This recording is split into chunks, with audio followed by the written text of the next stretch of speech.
guys, I just really want to thank you for following along, for being a patron, for allowing me to do this project and to put it into motion, because without you, this would not be possible. This is something that I've just been drawn to do, that it's inside me and I need to do it. And I can't describe it any differently than that. So for those of you who have that feeling inside you and know what I'm talking about, you understand. And for those who don't, bear with me, ride along, explore, and maybe you'll feel that little feeling that I get. I know I'm doing the right thing and going down the right road, literally and figuratively.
Out from Christmas. I am home finishing up commissions.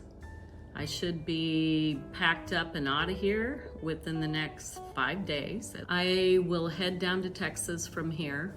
I'm still working on the main painting and I'm editing the video for the sketches and the painting, so that may take me a week or two longer to get that out there for you.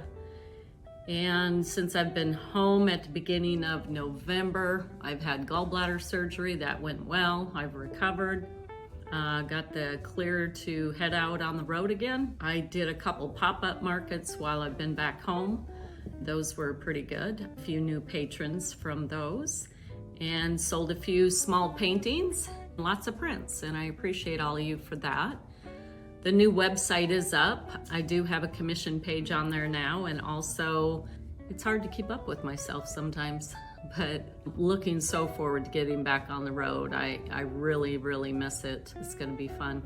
Hope you enjoyed this video. Moving forward and working this out. See you next week. All right, bye.